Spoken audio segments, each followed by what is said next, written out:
Hbo'S, tell them none can contest, we gon'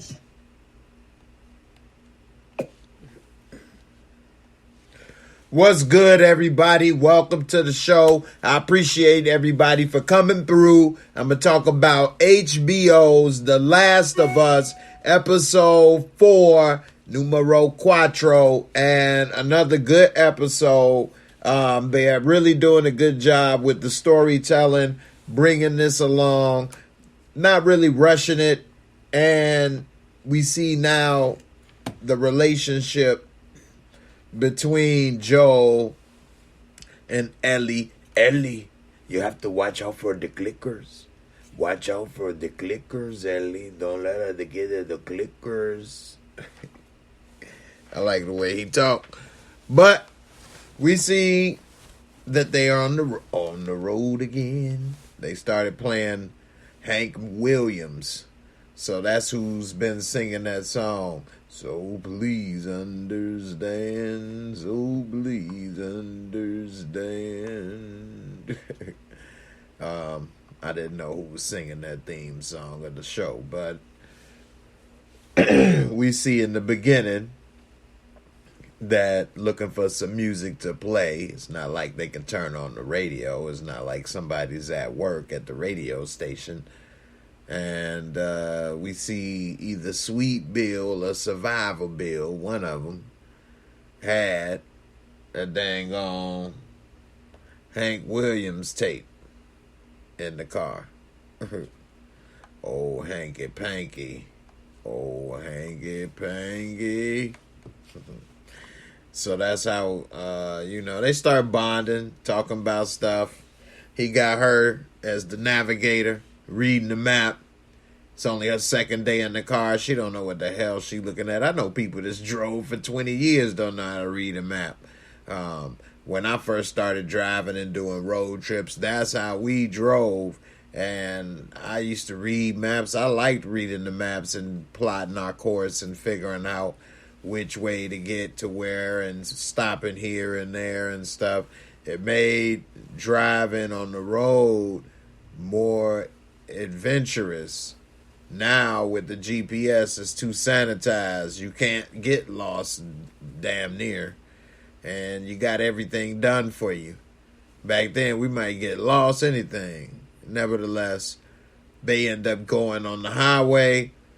And I was wondering why this didn't happen more often. But I guess it would happen in cities more than in the middle of nowhere.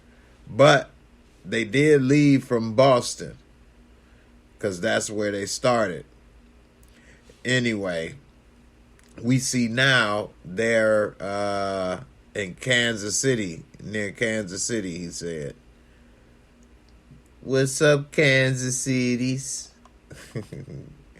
So they're near Kansas City, and hey, they run into a jam. Literally, they can't drive anymore on the highway they was on.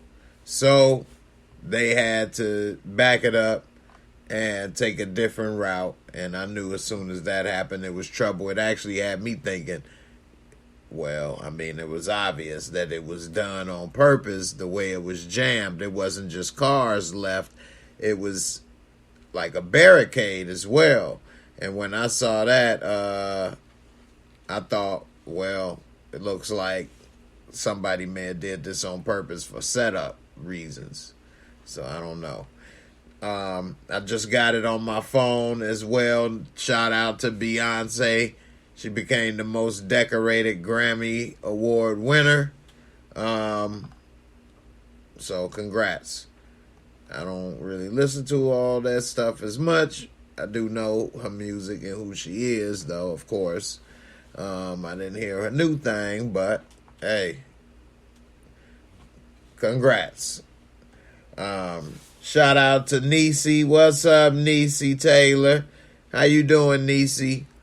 Thanks for coming through, sis. Draco, what's up? You like this episode? I like the two. I like how it is at the end, and I know, well, I was surprised they found them, but I think them boys that found them is the ones they was looking for, the other group. and they was talking about they out of food. So that other group think those 2 black kids is the ones that killed those other guys, and those are who they found with the food and hiding. And that's who found Joel and Ellie at the end. He gave them the, your deaf ass. I put it in the glass. I put it on the glass like Sir Mix-a-Lot. I put it on the glass. Juan Marley, what up, fam? How you feeling, man? What's good with you? Damian Kinney, what's good, fam? The J1s, that's what's good. Sweet Bill, he wanted to listen to a little hanky panky. Hey, Bill, put on a little hanky panky.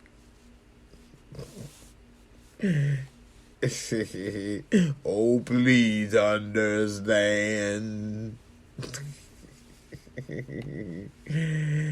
Gas too high to sight.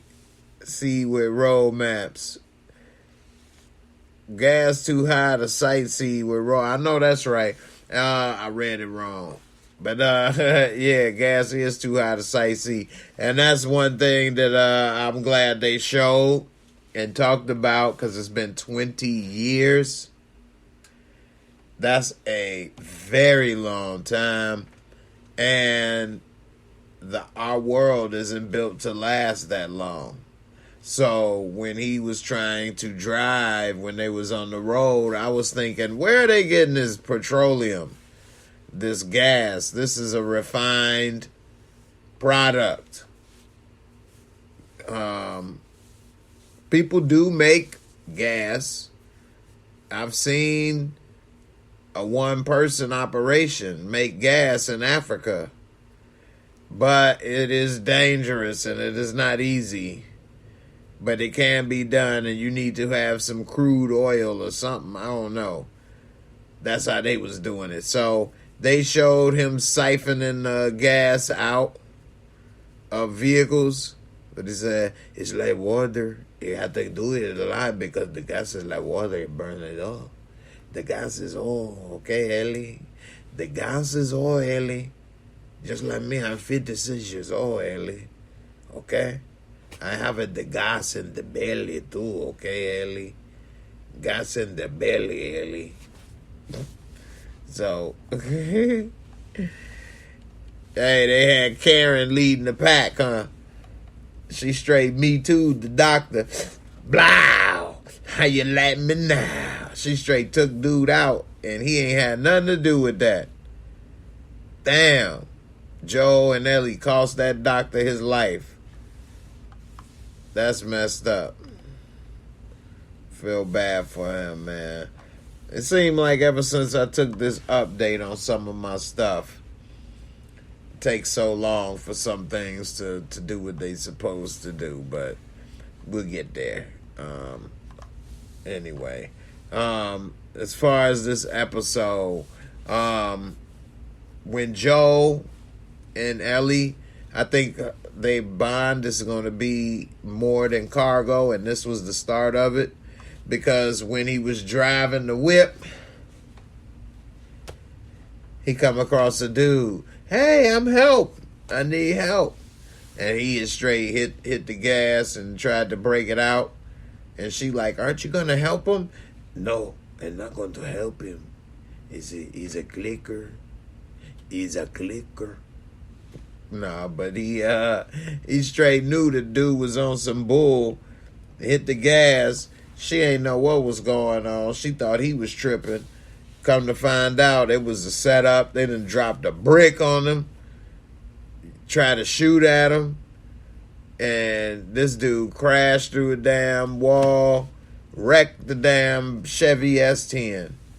You wrecked the Blazer? You said it was no good. It was just a Blazer, but you wrecked the Blazer. It was not your Blazer. Nah, they on foot. Now, Joe, it was 3 of them. Joe took out 2, and we saw earlier Ellie was playing with that gun. She has the pistola, and she was in the bathroom. You talking to me? You talking to me? So we saw that while she was doing that, she's ready. She's ready to play war. We see Joel. He tell Ellie go dip through this little hole in the wall, literally, and hide while he try to fight off the dudes. So he take out 2 dudes, and he thought he was cool. He's reloading. He didn't know it was 3. He was slipping. And next thing you know, the 3rd dude got the drop on him, almost shot him. He was lucky he was close enough to try to throw his arm off so he didn't get the best of shot when it went off. They fighting hand-to-hand combat. Dude about half his age, plus he got the drop on him. And, you know, Joe wasn't prepared and wasn't ready. And next thing you know, dude on top of him talking about, I'm going to kill you. They mad that he already killed the other 2 guys. They was furious when the first guy got killed. Then the second. So now he trying to choke Joel out with the shotty at his throat, pushing down on him. I'ma kill you. And next thing you know, Ellie done saw what was happening. She done creeped through the wall, pulled out the shot, the 9 milli. She was at first about to stab him, but then she pulled out the 9 milli and shot him in the back. Dude turned around like, And he said, man, my legs don't work. So when she shot him in the back, she must have damaged his spinal cord. He was paralyzed. Damn. And with that type of treatment and things today, he was going to be screwed. But they was talking to him, and he was saying, I ain't going to say anything. Y'all good people, this, that, and the other. And next thing you know, after Joe caught his breath, he came over there and took the gun. Ellie, you can go into the wall. And he straight put that knife through old boy, killed him. He ain't shoot him because you got to say the bullets. A lot of people might have wondered why he didn't shoot him and finish him off. But in this type of, apocalypse, you're going to try to save every bullet you can. You're going to try to preserve every bullet you can and use that for last resort. Is all supplies are so limited. We saw they was maxing on a 20-year-old can of Chef Boyardee ravioli. She was like, this is so good. I have to admit, I got to agree with you. This is the best. The ravioli is the best. I had to give you the ravioli for the clicker. So, this is all fun and games for her until got real. She was out camping, seeing different stuff, exploring different stuff, going here, going there. Next thing you know, now they on their ass. So now they took out those 3 guys. Like a couple minutes later, after they tried to leave, they was in the alley. They still wasn't fully gone. Here come reinforcements in the Hummer and other vehicles. Then they finding out they boys are dead. They looking for them who did it, searching the area. They definitely got the heat on now. And so, they down there made one situation bad into 2, 3 bad situations. But, they really didn't have a choice because what they going to do? Just let them jack them? Can't do that. So, they end up bouncing. The people didn't see them in the alley. They were able to leave, go into another building, lay low after making a couple little dip moves, and the people never found them. But they ended up telling their leader, Captain Karen, Captain Karen to the rescue. Captain Karen was interrogating the doctor up in there, and she's asking all these questions. We don't really know who it's about. I'm guessing it may be about these two black kids we later see at the end of the episode, but not exactly sure yet. But Captain Karen, she got a ragtag group of mercenary soldiers that are fighting for her area.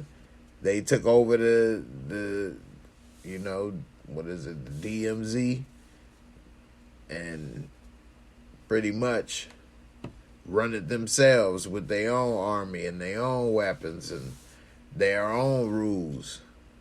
And so she upset that 3 of them was dead, but what made her even more upset is that it looked to me as if one of the 3 was who? Her son? I mean, you let me know in the comments. Again, this is my first reaction after watching it, so appreciate, you know, all the support and everything.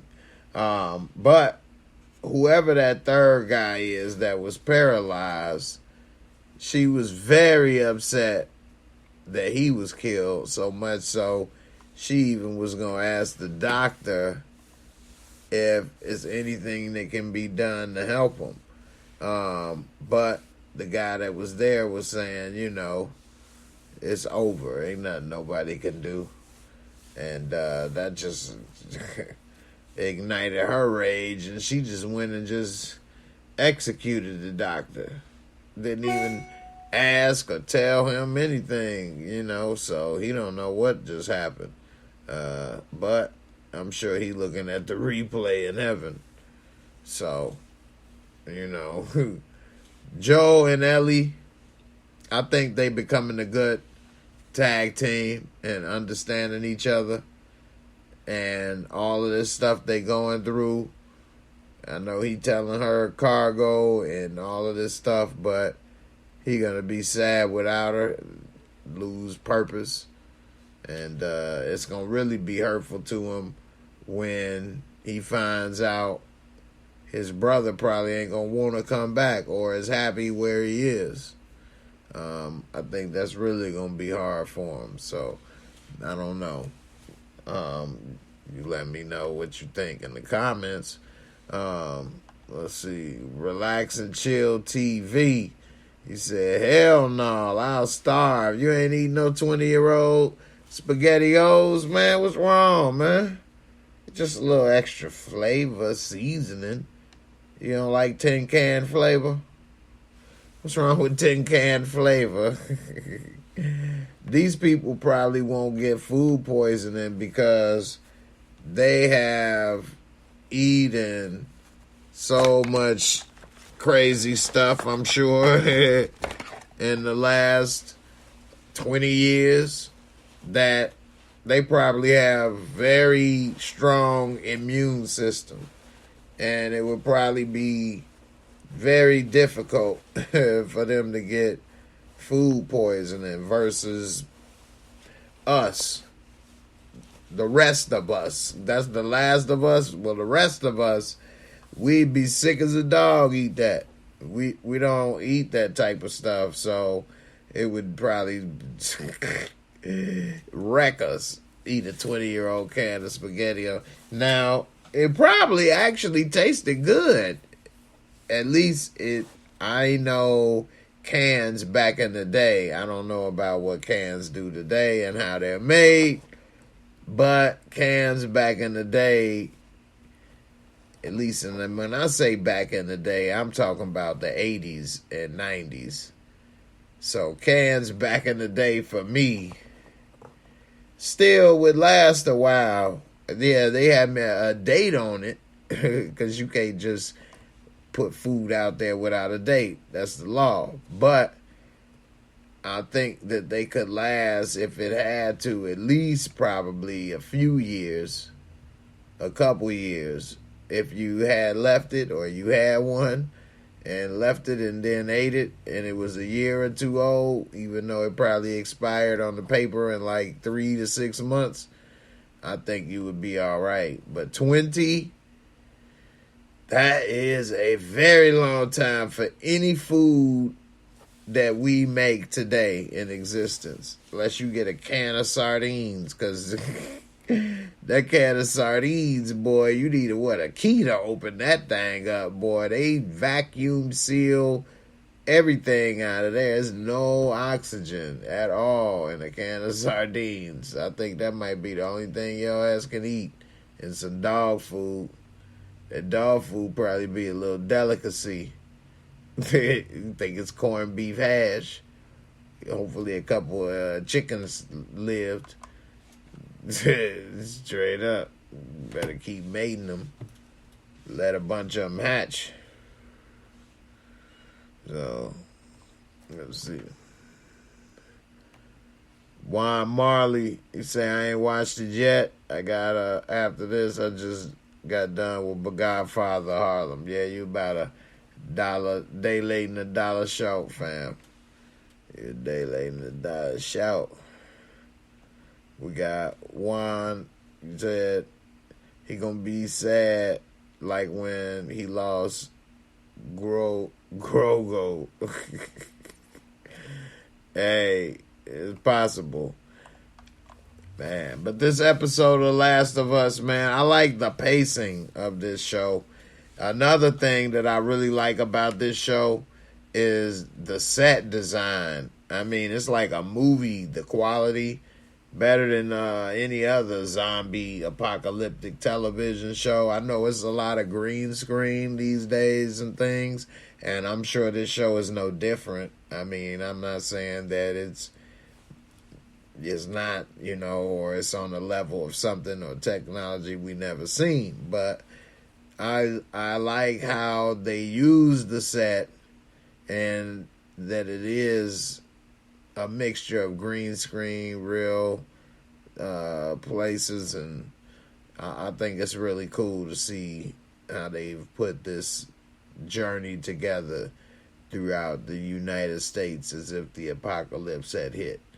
That was pretty good. And then we'll get to see.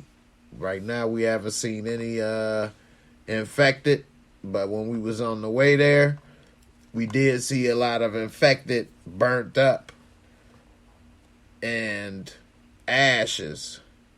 So we don't know were they done that way by this group of people in this area, or did that happen by the military or the quarantine zone before? I mean, we don't know, but it doesn't seem to be any infected in this area except for the basement, like Rap City. What's coming up next in the basement, y'all?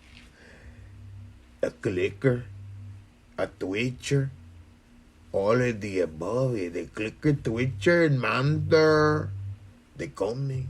We have to go. The bubble has it. The bubble.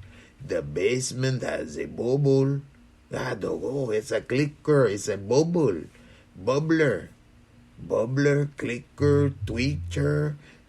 Adios. Man, did y'all see that damn floor in the basement rising and falling? Like, what? Damn monster. And Karen talking about, we gonna say that later. Man, as soon as we got up top, I'd have told everybody or something. Hey, man, we need to blow this mug up.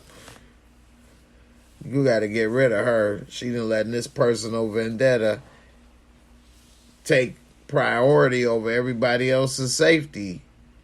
Because if that thing comes out and it's too much to handle, all of their lives are in danger. And she's putting their lives as less important as the people that just killed her baby. You shot my baby. And I get it. I'm not saying you shouldn't want to handle that if that's the case. But, man, I don't know. We'll see. What up, Savannah Rivers? How you feeling? What's good? You say you play on The Mandalorian also. Okay. Yeah, he is the Mandalorian, ain't he? I think so. You know, we see that also when she shot old boy in the back. He said, you know, it's not fair. You're too young. It shouldn't be your first time. You shouldn't have to do that. You don't have to do it. It's not fair. She said, it's not my first time. Huh? Okay, well, let me show you. Let me see your grade. Let me show you. You pull it back. You put two in the head, and you tell them, I don't care, you mother sucker. Eat lead. No. Soon as she told him it ain't her first time, he was like, okay. Da-da-da. Let me see what you got. Okay. Yeah. So now they starting to get to really, he's starting to see her more as a person instead of cargo. She been trying to tell corny jokes all episode. She found a joke book. Why did the scarecrow cross the road? Because it's in this corny joke book. So she been playing with him all episode with the jokes. They've been kind of laughing with the corniness. He been trying not to laugh the whole time. And then we see towards the end that he had a good idea. They went in this building and went up to the 42nd floor out of 46. He said, I'm going to go up as high as I can make it. Well, that's as high as he can make it, which is pretty good, damn near to the top. And they was going to go to sleep. He sprinkled some glass on the floor. She said, what you do that for? He said, so I can hear it. They call me, I hear it. A clicker, I hear it. Sure enough, she was like, well, I don't know, because I noticed you don't hear too well on your right side. This fool somehow, because he slept on his right this time on purpose, so his left was free. Somehow this fool done rolled over in his sleep on his left ear. The right ear is the one that's free. And he wake up to Ellie with a gun to her head. And she calling his name. And he got a gun on him. And he get the...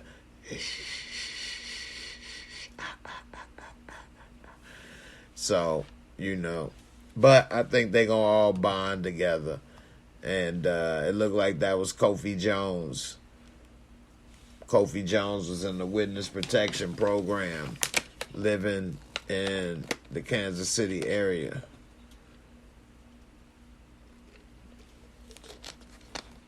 He had been living a comfortable life for the last few years. Then the pandemic hit. Everybody thought he was dead when he was in New Orleans. That was part of his witness protection agreement. Fake his own death. So after he faked his own death, he was living in Kansas City and the pandemic hit. Somehow he's been able to survive for 20 years. But now it's all over.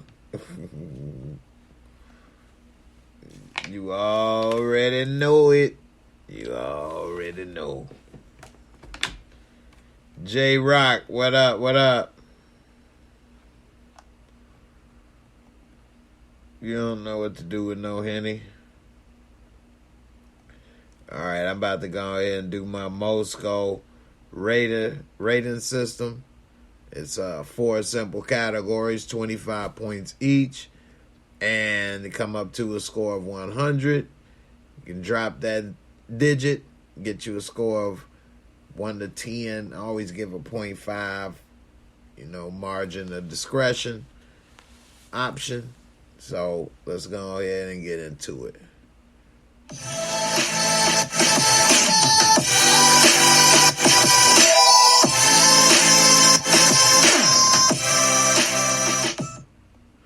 All right, so I got the 4 categories. Category 1, visual cinematography.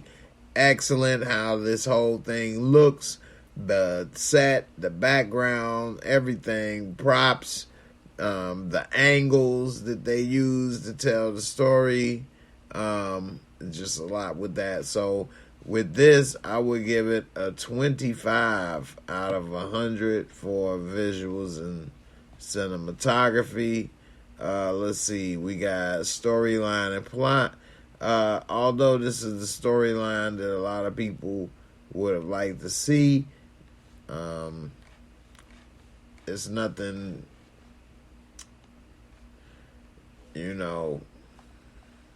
that I've never seen before. But I give this storyline and plot, it was really good. I enjoyed it. A 22.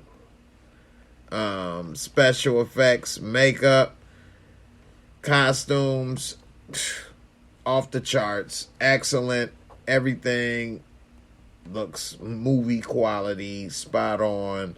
The way that the cities look, even with the green screen intertwined with everything, I'm going to give it a 25 top score.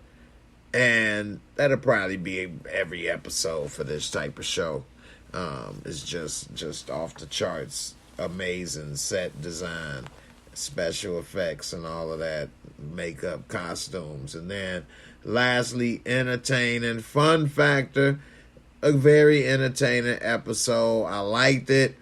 I wouldn't say it was the most entertaining episode or one of the most entertaining television episodes I've seen, but I will say it was very good. I'm going to give it a 20 out of 25, which would give it a total Moorescore of 92 for this episode. A 92, which is an A.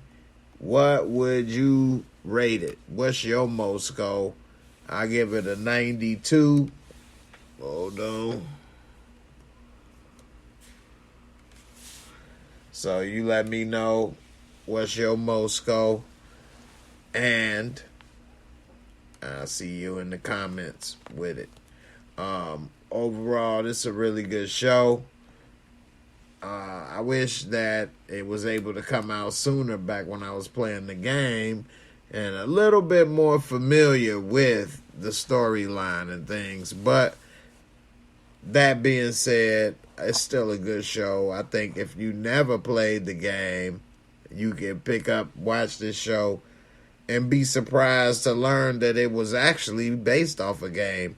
That's how good it is that you wouldn't even know it had anything to do with a game, and you can watch it and not know anything about the game aspect and just take off and watch it and be cool, or you got a lot of complaints and things. So I don't know, but I like it, and I'm looking forward to the rest of it. So, you all let me know what you think. What's your Moorescore? I'm going to get up out of here. I'll see y'all on my next video Monday night, 10 o'clock, with some more breakdowns for Godfather of Harlem, as well as Your Honor. And, hell, I may even do a little BMF. So come on through Friday, 10 p.m. Eastern Time, as always, on Monday nights. And I'll definitely be breaking it down live, and do some live call-ins as well. So you can come on through. And I'll see y'all on the next one. Everybody have a good one. Peace. Deuces. I'm out.